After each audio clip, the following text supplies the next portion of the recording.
Dying Light. This is a game that I've known about for a pretty long time, and it rested on my backlog for years at this point, but didn't get to play it until quite recently, mostly ushered by the release of Dying Light: The Beast. This was a pretty successful game back in 2015, the game that raised its developers Techland to AAA status, a game that managed to outsell titans like Grand Theft Auto 5 at release, and even became the horror IP with the highest selling first month in the genre history, a title that I think hasn't been bested by any other game afterwards, correct me if I'm wrong. This was a game that a lot of people were playing and gushing about, and Techland actually supported this game for a pretty long time, adding a lot of content and weekly challenges and so on and so forth. But how exactly does the original game play out in present day? Particularly for someone new to the franchise as am I, that didn't play the game on release and hasn't played any of its sequels. Should you buy the original Dying Light in this day and age, if you haven't already? Let's find out, as we delve deep into the original Dying Light. Dying Light, in many ways, is like a dream come true, depending on what type of player you are. As someone that grew up watching horror movies of different types, including George R. Romero's Living Dead series, and then watched the whole The Walking Dead series and has also played and enjoyed games like The Last of Us, Days Gone, and Resident Evil so much, a game like this is really cool. A zombie survival horror game in an open world? Nice, but that's not all of it. This game also features parkour as its main movement mechanic, and as a huge fan of the classic Assassin's Creed games for many years now, I appreciate good movement in video games a lot. And if things couldn't turn more AC, then we have Roger Craig Smith, the voice actor that plays Ezio, as the voice of protagonist Kyle Crane, and even more surprisingly, we have Roger Aaron Brown, the voice of Achilles Davenport, as Dr. Zur. When I saw all the similarities this game has to Assassin's Creed, I thought to myself, I must be dreaming. I mean, this game is a dream come true. And the similarities to Ubisoft games doesn't remain in AC alone. This game is usually reminiscing of Far Cry in its open world and mission design, and even story elements. The city of Harran could be a good setting for a Far Cry game. You will be doing the classic Ubisoft stuff like climbing towers, liberating forts, saving citizens, collecting stuff, gathering materials to upgrade your gear, and shooting basically everything that gets in your way, and for the most part it's well done. It's obvious where the inspirations come from, but they managed to give many of these similar tropes their own spin to make them stand out on their own. And it's not just the gameplay, but the way the cutscenes are made, the characters written, and how every single person in the game is bent towards wanton destruction. All of these things sound like Far Cry at its wildest, but at the same time, you could very well imagine a modern assassin parkouring through the rooftops of Old Town and defending the people of the slums from some Templar tyrant. Now, this might sound like a negative, but no, it isn't. In fact, this is part of what I like about this game, how AC and Far Cry it is, while also mixing it with zombies and an overall cool vibe.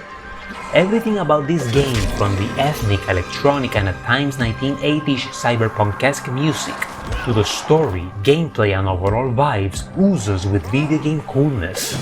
The implementation of zombies and survival horror mechanics is the brilliance that makes this game stand out from the classic Ubisoft games. Ubisoft games mostly go for the power fantasy, and although Dying Light certainly leans on that, more so once you've unlocked all of your skills and weapons, this game, on the other hand, implements horror elements and mechanics that radically change what otherwise would be an entirely familiar experience. Not only are zombie enemies tough to deal with enough variety to keep you on your toes, but there is also the night system that transforms you from hunter to hunted. Once the night falls, the game changes. Humans stop appearing on the streets, and the streets are overflown with the undead. Weirder and stronger enemy types begin surfacing.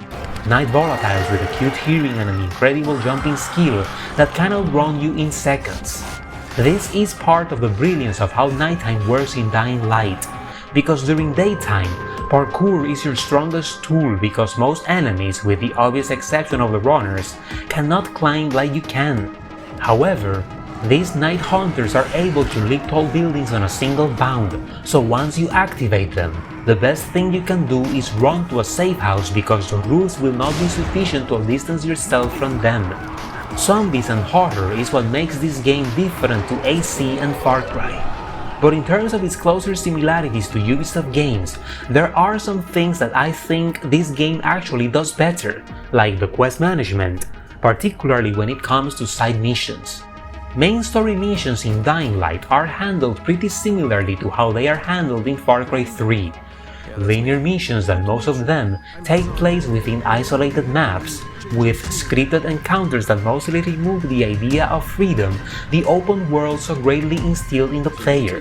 However, Dying Light does its side missions better, in my opinion, because they use a quest structure similar to role-playing games that allow for more flexibility. The way classic Ubisoft handled their missions, main and optional, was that you activated the mission and in doing so you would temporarily cancel the rest of the content within the open world. So, if you were doing an assassination contract in Assassin's Creed, you couldn't do a courier assignment simultaneously. You had to finish the actual mission or cancel it before starting the next. In Dying Light, doing side missions is easier, more immersive and fun, because you can take requests from various people and intermingle the objectives. For example, there was this quest in which a school teacher was asking the scouts to go to the local school to find crayons for the kids because they are getting bored. I picked the assignment, along with a few others, and then went to the school.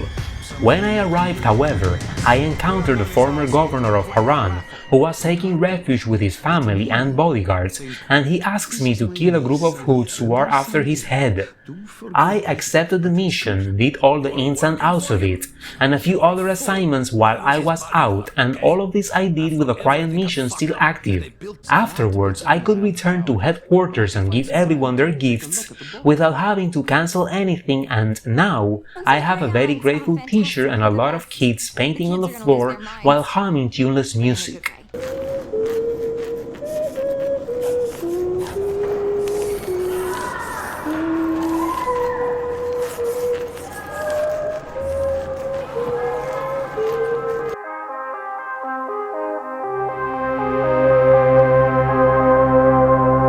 Some of the moments that made me realize I was enjoying this game so much was moments like when I survived my first night outside the safe zones, walking quietly among the enemies and spending most of the time trying to, in fact, unlock a safe zone. I had cleared out the enemies, I had turned on the lights, but for some reason the game was not rewarding with safe space. I figured at that time that there were still more enemies to defeat before liberating the area, and so I fought and hid and ran, scavenged resources in pitch blackness and fought again until the day returned, and I realized all I had to do was find the gate and close it to keep the zombies from entering. This moment of pure terror early in my journey through Dying Light was a stark contrast to that other moment 80 hours later in which I was bullying the poor volatiles.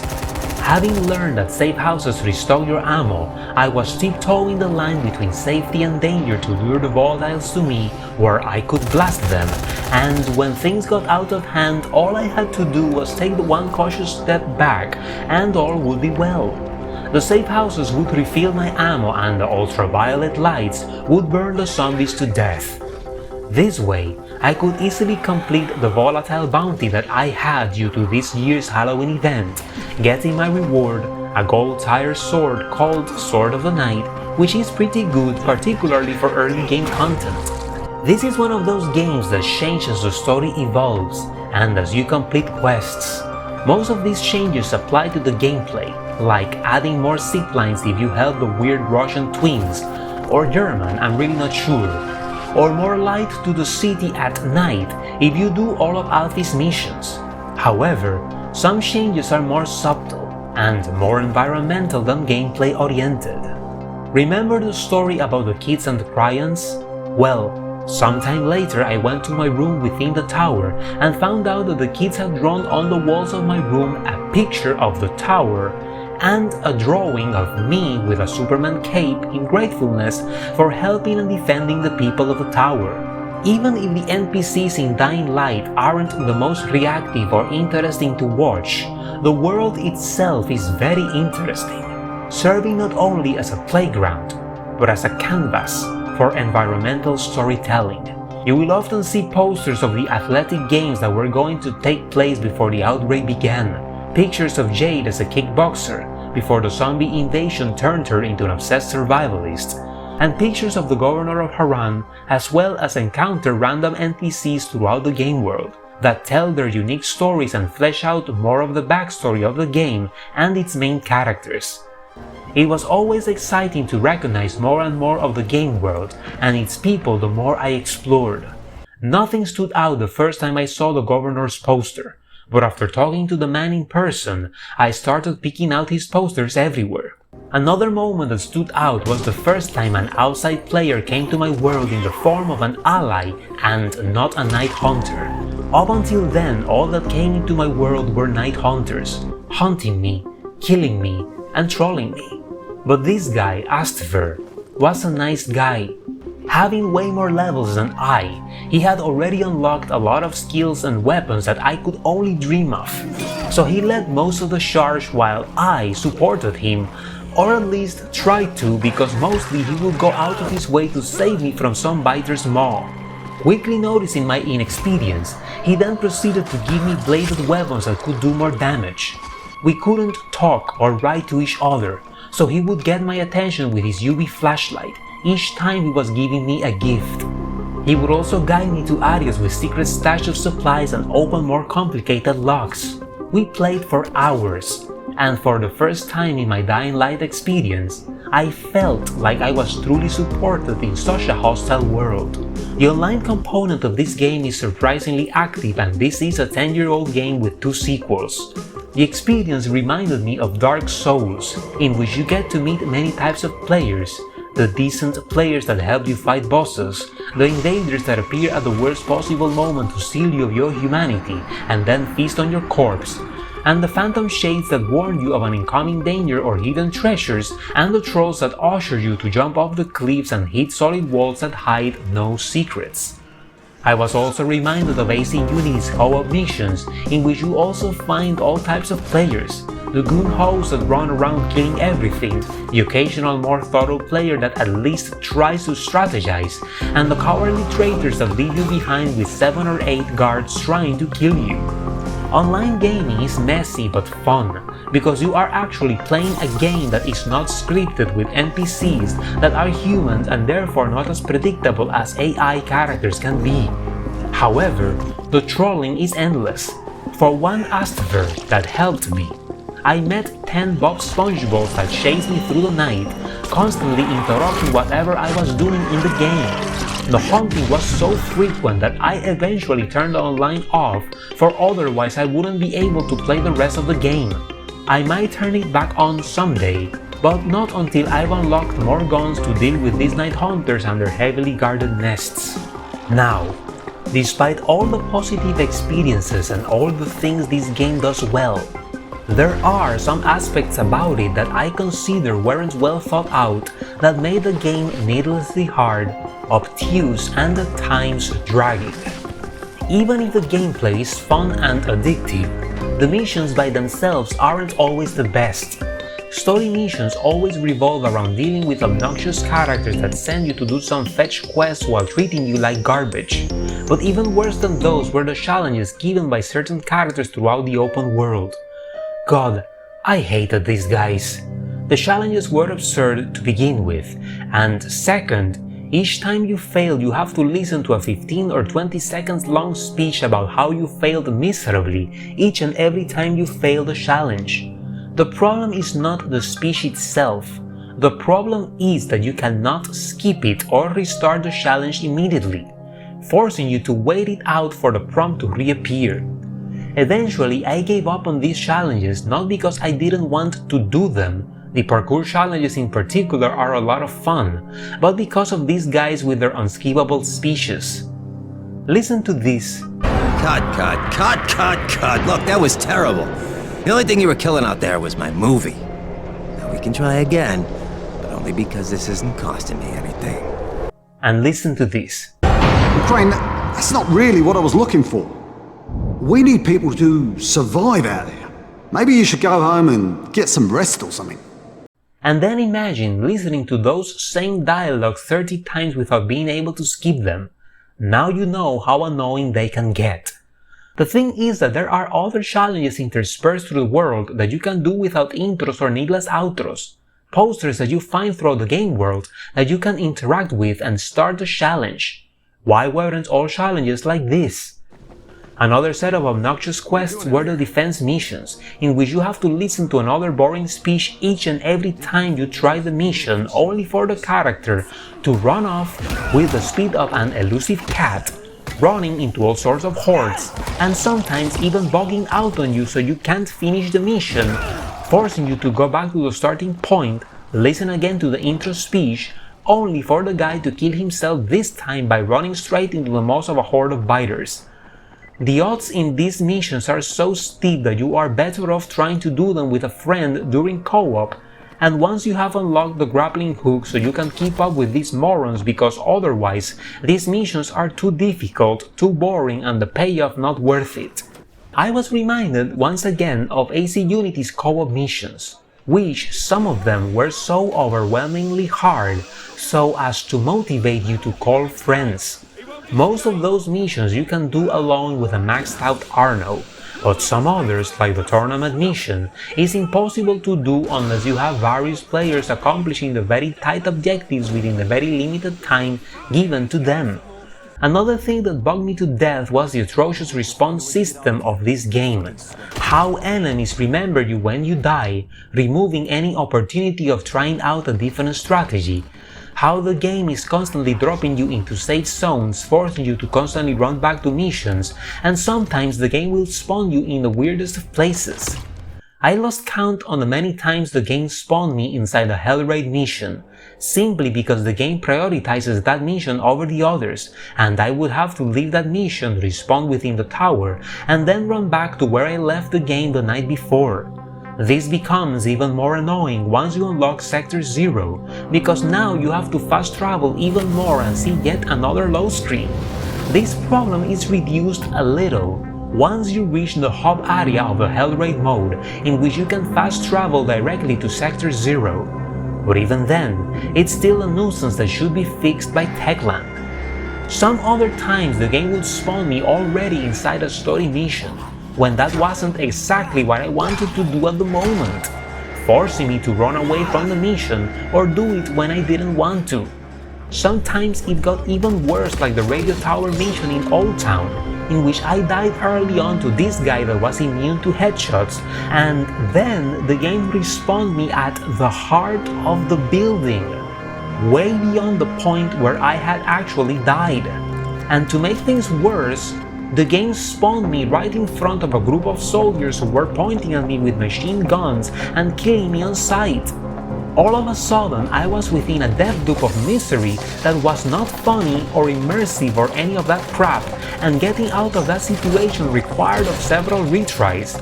And you know what that means? A lot of lost survivor and legend points, because this is one of those games that enjoy ripping you off of your hard-earned XP points after killing you in the most unfair and misbalanced situations. The respawn system is atrocious in this game, no doubt. But if something bugged me more, at least initially, is the damaged spongy enemies. In this game, enemies take forever to die.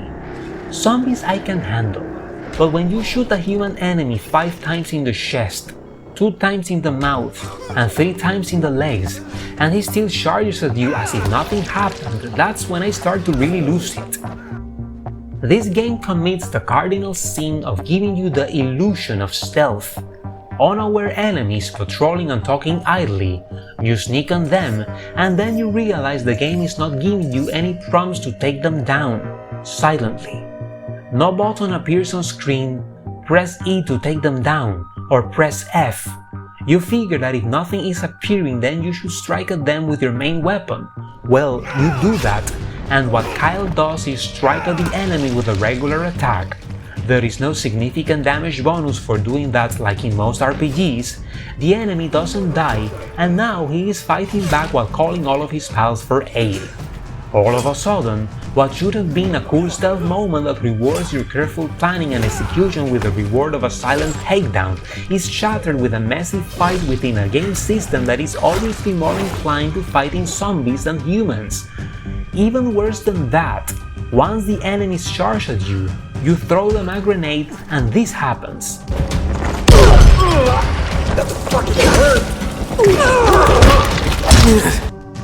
Or you shoot the guy an arrow in the head and this happens.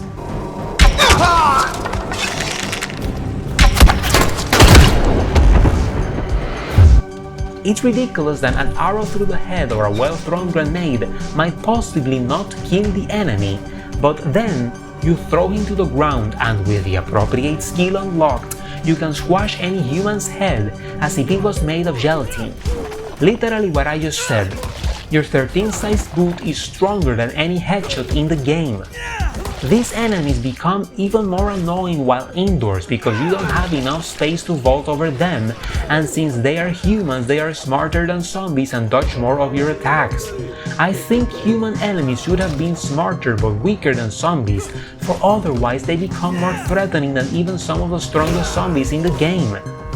They withstand almost the same amount of damage, and at the same time they can predict and block your attacks. Human enemies break this game.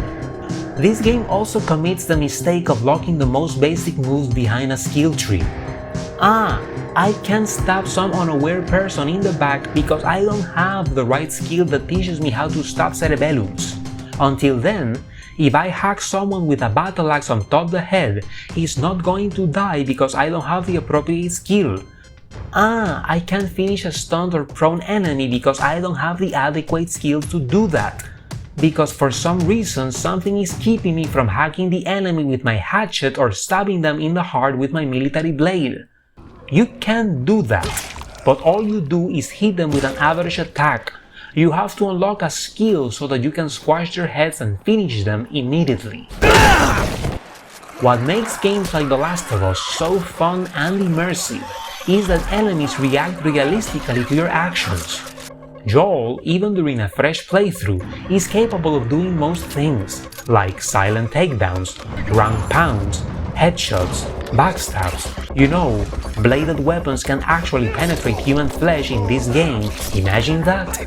And unlocking skills is more about improving your health, the speed with which you craft, stabilizing your aim, stuff like that.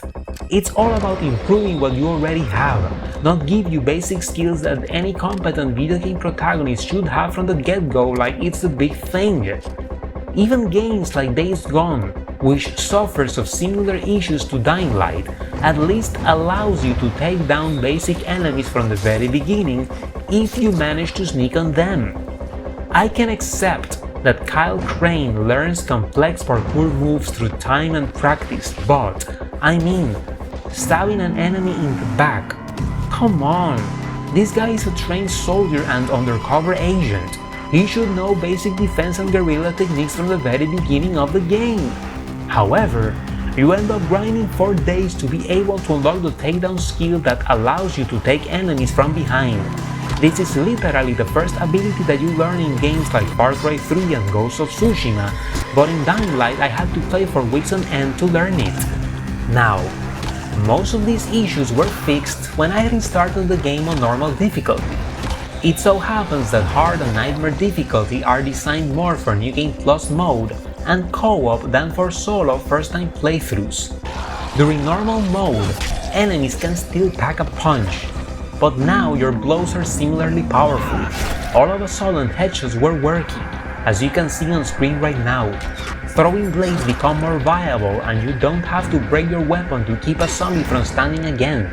And thus, the game becomes more fun, as it should be, because now I find myself experimenting again with the numerous systems and most of them are nullified when you play on hard. It's really not a good idea to throw away your weapon when you are going to die shortly after and then respawn somewhere else without it, so you lost your weapon. If it's one of those weapons that you grinded hours in Hellraid 4, then it hurts all the more to lose it. During normal mode, combat and stealth encounters made more sense because if you throw your ranged key's weapon at some zombie's head or back, it is most likely going to stay down because that's how it should be. Zombies are undead. Their skin, however, is not made of steel. The same goes for humans. So yes, I restarted the game on normal and that's where I've stayed so far. Lower difficulties are also better for solo players because the game pauses while inside your inventory screens, unlike the harder difficulties that play real time even during these screens. This is not good, because Dying Light doesn't have the clearest, most intuitive systems for this type of gameplay. This is not The Last of Us that uses easy-to-read systems that permit you to easily craft items and quickly access your weapons during combat. No. Dying Light's menus take time to understand and find what you actually need. Having the game world active while you scavenge your inventory for that elusive Molotov or weapon that you need is a death sentence that is not immersive but annoying. And once again, this leads us once again to the conclusion that higher difficulties are better for co-op, because one player can organize his inventory while the others cover his back.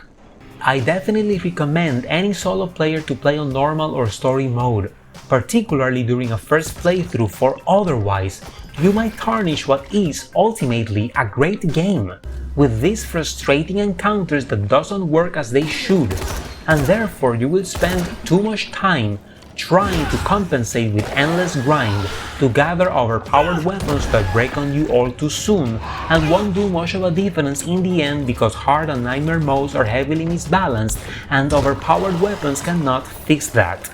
Believe me, I know firsthand.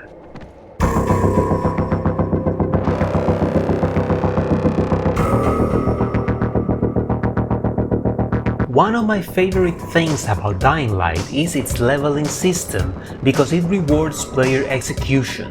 In most games, you level up by gathering XP points or doing missions, and once you level up, you gather attribute points or skill points that you allocate to whatever is it that you need.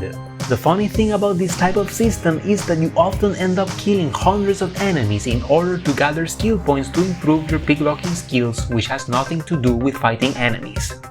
It's one of those video game things that have never really made much sense. In Dying Light, however, you level up by doing things separately. For example, if you fight, you increase your warrior meter separately from your athlete meter, which increases when doing parkour moves, or your survivor meter, which increases by doing missions, surviving the night, rescuing other survivors, and so on. This is a very good system because it encourages and rewards organic play.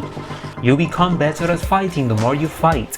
You become better at doing parkour the more you do parkour. And the best thing is that you unlock good skills that change the way you play, and mostly for the better. I mean it. You will rarely encounter a useless skill or tool in this game, and the best thing about Dying Light is that it is long enough for you to gather everything and decide what works best for you. One of the best skills that you should unlock as soon as possible is the camouflage and its follow-up, the one that allows you to kill zombies without alerting the others. Here flows the lifeblood of stealth encounters in this game. Zombies are really dumb. You can coat yourself with their gore in grand Walking Dead fashion, and they will stop seeing you. That way, you can walk right in front of them and they will not notice you because you smell like them. Groovy, isn't it? Exactly! You can fire arrows at their heads, break their necks, and even air assault them, and their pals won't even notice what just happened. This was another magical moment in this game, the type of skill that completely changes the game you were playing, and I love when games do this. Something similar happened when I unlocked the grapnel. At first, I was unhappy because I felt it trivialized exploration and the intricate parkour system that I had spent dozens of hours mastering. A similar feeling to when I played Assassin's Creed Syndicate. But then I continued playing the game and realized that the next map, Old Town, has barbed wires on many walls, preventing you from wall running and climbing them. During these encounters, the grapnel comes very handy. I also noticed that, unlike AC Syndicate, you can aim the grappling hook at the floor and use it similar to games like Just Cause, thus revolutionizing your movement and combat stealth strategies. If you play on harder difficulties and even on the easier difficulties, Dying Light is not a cakewalk either way. You should embrace the crafting and upgrading systems. Add effects to your weapons, like fire, electricity or poison. They help reduce the amount of health the enemies have. Utilize your tools like throwing knives, bombs, molotovs and so on. Enemies in this game are aggressive even during critical state, so if you can avoid confrontations, all the better. However, you yourself can become even more aggressive once you unlock the camouflage and once you unlock the grapnel, because once camouflage you can attack zombies without most noticing, and with the grapnel you can escape the fight if things get out of hand. That way, tools that make noise like bombs and guns become more viable later in the game than they are at first. This is essential when fighting human enemies who, frequently, also carry guns. Use those guns. Level the disadvantage and escape quickly in Grand Batman fashion once the walkers arrive and watch them fight with the human enemies from your perch. Another great technique with the grapnel is that since you can use it to stick to the floor and the walls, then you can use it to zip line your way to the enemies and air assassinate them in Far Cry or AC Syndicate style. A good strategy to keep in mind is that poison and freeze grenades almost serve the purpose of a flash bomb as in other games like Days Gone and Resident Evil, not because they blind the enemy per se, but because they stun them with ice or with poison. Either way, the end result is still the same. The enemy is immobilized and vulnerable to your attacks. Get close and take them down, or even better, shoot them with your machine gun at a distance. This technique is particularly useful when you fight human enemies in indoor spaces, which technically serve as separate maps to the open world, and thus the noise won't attract zombies from outside. Those that know me know how happy I get when I find smoke bombs or flash bombs in games, or devise a way to create similar effects with other tools as in this game. Tools that blind or immobilize multiple enemies is a staple of the ninja, rogue, assassin or Black Ops fantasy. A fantasy on which this game is heavily leaning onto. Why would they give us a ninja outfit if this wasn't the case, eh? And if this game can't get any wilder, once you level one of your 3 main skills all the way to the top, you will then unlock the 4th upgrade panel which contains the legendary skills. This new skill tree doesn't provide you with new skills to play around with, but instead it provides you with points to buff your main actions like melee weapon damage, bow damage, gun or throwing knife damage, the effectiveness of your healing items, stuff like that. On surface level, this might not look as exciting as unlocking new moves in the combat and parkour skill tree, but that is until you notice that you can reset the allocated points. When I realized I could do that, the way I perceived this game changed dramatically. Yes, you can add this to the list of magical moments, because with this point system you can hone specific builds whenever you want. For example, I'm in Hellraid, which is a combat intensive mode, so let me allocate all of my points to melee damage. I'm getting into a shootout with Rise's men, let me reset and allocate all of my points to firearm damage. I want to go full ninja, so let me allocate my points to throwing weapons and or the bow to maximize their damage rate and be able to one-shot enemies without alerting the others. And there are plenty more examples. This system is very useful, particularly when you play on hard or nightmare mode, in which you need your gear to deliver the best results possible.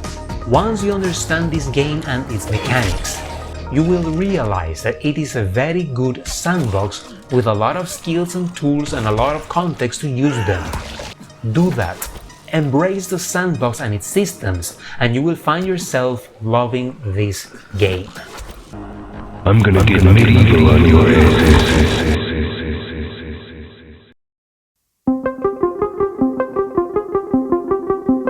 Dying Light, in terms of story, is not the best game ever made. This is a game that you play for the gameplay more than the story. It's not terrible by any means though. Some plotlines are actually interesting and some conclusions creative. Some characters will turn smooshy on you all too early. Some characters will annoy you. Some characters will make you laugh madly with their explosive melodrama and cliché writing, and some characters can actually grow on you and make you care for them. That being said, most of the time you will leave each session thinking more about what you're doing in the game more than what happened in the narrative. The main character is a great example to this. Although Kyle Crane as a character has some interesting moments and decent arc, it is actually the actor Roger Craig Smith the one doing the heavy lifting here. To mind comes the moment in which he snaps and starts barking at his boss for forcing him to do terrible acts in the name of the greater good. The overall idea is pretty formulaic. The shackled hero starting to show signs of rebelliousness under the pressure of doing horrible deeds. However, it is the acting per se what elevates the moment and the character, even if this is a pretty similar moment that we have seen many action heroes do in plenty of other movies and games. The main antagonist is another great example to this. The acting is great, but the character is cookie-cuttered. This guy, Rice, is the classic sociopath villain that kills people at random, chops arms for the fun of it, antagonizes for the sake of antagonism, and is constantly double-crossing you because it is such a great idea to antagonize with potential allies and then let them walk away to harbor hate and plan revenge. Had this guy been better written, he would have filled the Far Cry mold perfectly. But here is where the Far Cry similarities end. Counting out the first game, because that villain was another cheesy cookie-cutter character that wanted to see the world burn, and counting out Far Cry 4 and beyond because I haven't played those, Far Cry 2 and 3 had interesting villains in opposite ways.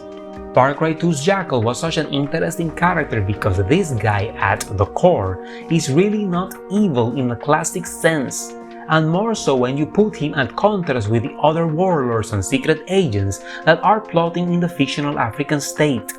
The Jackal comes forth as the most rational and less vicious of them all. This guy actually saves your life at one point, and you even work with him closer to the ending. The character serves as a reminder that violence is not just an inevitable result of mismanaged politics, but a reality of the human nature by itself, and that sometimes the best way to stop said violence is to contain it like a virus and let it play out its course while weakening both sides of the conflict to the degree that they have to stop fighting and start considering more peaceful solutions. In simple words, the Jackal would make a great Levantine assassin. The Jackal works perfectly in Far Cry 2's narrative, mainly because the main character has no voice and personality to counter his arguments.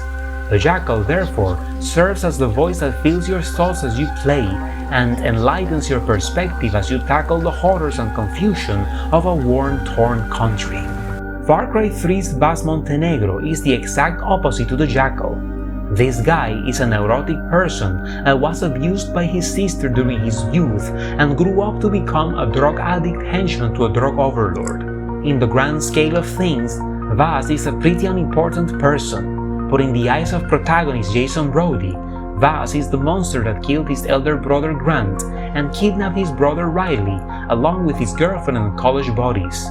Vaz works perfectly in Far Cry 3 because Jason, unlike other video game heroes, is not a stand-up person that retains sanity at the face of adversity. Vaz is important to Jason because they are, basically, the same person, only that one was raised in sanity while the other was raised in insanity. And after Jason is forced down the rabbit hole at the beginning of the game, he eventually becomes as mad and violent as Vaz himself. Vaz is such a great character not because he was wild and crazy, like plenty of other villains in fiction, but because this wild and crazy villain fit perfectly within this wild and crazy story with a protagonist that had it in him to become as wild and crazy. But Rise, with all of his cliché madness and villainy, doesn't make as much sense in Dying Light as Vaas makes in Far Cry 3, and he doesn't have the ambiguous and sometimes amoral nature of the Jackal in Far Cry 2.